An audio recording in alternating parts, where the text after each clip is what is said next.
What's up guys, I'm Loomin with Ironhype Entertainment, and today I'm going to bring you my analysis for the World of Warcraft Legion cinematic trailer. It's finally here, so be sure to leave anything that you see in the comments below just in case I miss something. Starting the trailer, we have the interesting quote, "My son,"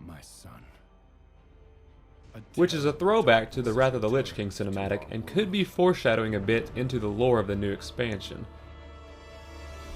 We see Varian writing to Anduin, presumably as his last letter to his son.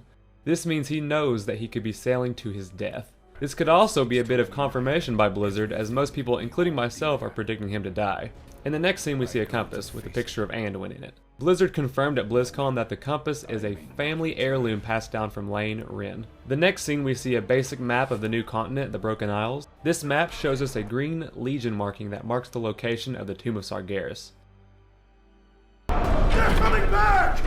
We hear a footman or soldier from above deck exclaim, they're coming back." Does this mean that this is a counterattack by the Alliance and the Horde? Or this could mean that they've had numerous attacks from the Legion on the way to the Broken Shore. We also notice the compass going haywire.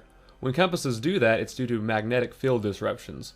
My theory is that all the fel energy pouring out of the giant portal would be quite more than enough to do so, or perhaps the disruption is coming from the corrupted Nightwell in Suramar. It could also be from something else entirely that we have yet to discover. In this next shot we see several Alliance soldiers rolling cannons to the edge of the ship, as well as some shots already being fired. We also see a large platoon of soldiers running along the ship. Where these soldiers are running to, it's anyone's guess. Perhaps they're going to parachute down, or they're getting to their battle stations below deck. As we pan down we see several Alliance warships underneath the airship. I'm presuming that our player characters are most likely on these boats, or potentially on boats bringing up the rear. However, with our status as a great hero and commander of the Horde or the Alliance, it would make much more sense if we were on the front lines. We've also been told at BlizzCon that we will pick up directly after the cinematic going into Legion. So it would only make sense that we were actually in the invasion force. Here we see some more Alliance warships up ahead, and the green meteors are most likely Infernals rather than just fel artillery. It's unclear whether Infernals are able to construct themselves after landing in water, as they're made of mostly fel fire.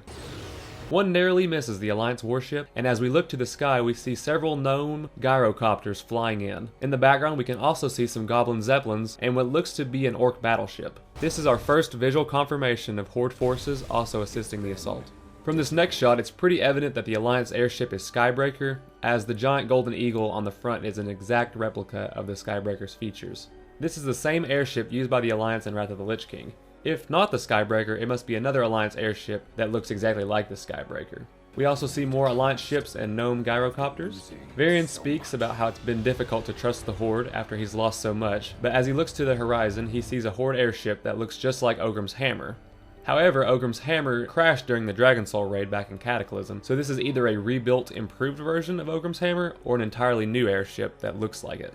Interesting enough, Ogrim's hammer is typically thought to be an orc and goblin airship, but here we have Sylvanas commanding the airship, and she looks pretty formidable. Notice her midriff is covered with extra armor and she simply looks more threatening than attractive. It's very interesting that there's a sense of respect between Varian and Sylvanas, as the Eastern Kingdoms and Lordaeron have had these two pitted against each other for years. It looks like the Alliance and the Horde will definitely have put down their quarrels with one another for the greater good in this expansion. Here we see Varian pulling out his legendary blade, Charlemagne, as he looks forward. Many people thought that this blade would be one of the warrior artifacts, but it turns out this isn't the case, which may allude to the fact that Varian might actually live. Or his blade will just be destroyed too much beyond recognition. Again, we see more human and orc ships. As the camera pans up, we can see mountains and a rocky beach with strange structures shooting fel energy into the sky above. From this incredibly scary cloud, we see infernals raining down in every direction, as well as a few little dots circling the cloud. Whether these dots are demons, doom guards, or just debris is yet to be seen. As the Legion attacks, we see these sort of bat demons emerge from the clouds. This could potentially be a new demon type we have to fight, and if the numbers in the cinematic are any indication, we'll see a lot of these. If we pause the video, it makes these things look a bit like the Scourge gargoyles. In this frame, we see an Infernal slam into the Skybreaker, knocking off one of the propellers. As it falls, you can see Varian, who actually manages to stay on his feet in the background. Varian appears to be the only person seen on board the ship now. Perhaps the other soldiers we saw marching in formation earlier have already parachuted off? If so, that's a long way to swim in armor, so let's just presume that they've died. We also see an infernal emerging from the smoking remnants of the propeller, and it almost knocks Varian off the ship. In the background, you can also see those gargoyle demon things flying in an erratic pattern. It almost looks like a dogfight of sorts. Perhaps these gargoyles are engaging with the gyrocopters we saw earlier. This could signify that we'll see more bombing run type quests that we saw back in the Burning Crusade. In the next frame, we see Sylvanas shoot an arrow at the Infernal, which effectively saves Varian's life. This shows that Sylvanas respects Varian as a powerful ally. This further reinforces the fact that this expansion will focus more on the factions coming together in order to fight the Legion. Since the Skybreaker is now misbalanced due to the loss of a propeller, it slams into the Horde airship. Sylvanas hops on over and helps out Varian until they murder the green fire rock together.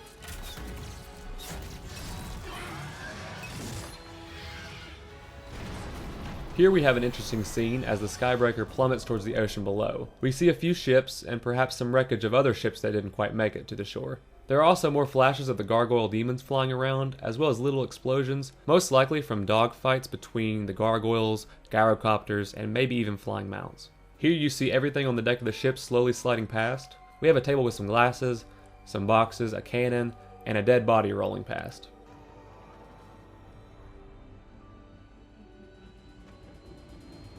In this frame, you can really see how the stress of the upcoming war, or even the trials from the last few wars, have really put their toll on Varian. His face is very weathered and he looks much older and stressed out. We are looking into a face that is filled with worry for his son and the future of his kingdom. He closes his eyes right before impact with the water, most likely embracing his death. In the next scene, we have an underwater shot, and we see a few dead Alliance soldiers sinking to the seafloor below. The water is fairly deep, which shows that the airship didn't get very close to the shore before it fell. This shows that the broken shore is probably pretty heavily fortified, and we are most likely going to see a lot of death just trying to land there. This really makes me think of D-Day at Normandy. We also see the locket sinking into an underwater cave. Perhaps this will be added as an Easter egg along the shores of the Broken Isle, and we will actually be able to find the locket. It could even be a toy, who knows? The next frame shows Varian sinking slowly, and at first glance, he appears to be dead. Interesting enough though, his body seems to be in a different location under the water than the rest of the ship and the crew. This area looks much more shallow. Also, as we see Varian sink, he reminisces about how Anduin has changed him for the better. That peace is the noblest aspiration. But to preserve it. We then see Varian emerge and change specs real quick into fury by splitting his blade into two. He runs out of the ocean and onto one of the rocks jutting out from the seafloor. He then dives into a demon and continues to fight a large amount of Fel guards. If you also look into the background of this frame, you can see Sylvanas fighting alongside Varian. There are still tons of gargoyles circling the air as well. We finally see one up close really well as it swoops upon Varian, and the sudden realization occurs that these gargoyles are in fact Doom Guards. These things are huge. We hear Varian shout, "For Azeroth!" instead of "For the Alliance," which further reinforces the Horde versus Alliance conflict will not be focused upon much in this expansion. In the last scene, we get a nice close-up of a Felguard with two Infernals, and then we are given the WoW Legion logo. We actually get a release date as well at the bottom, which is on or before September 21st of 2016. We know it probably won't be before. Alright guys, that's my trailer analysis, and thank you guys so much for watching. If you're interested in more videos on World of Warcraft Legion, hit that subscribe button and let me know in the comments if you saw anything I missed. Love you guys, and Loomin out.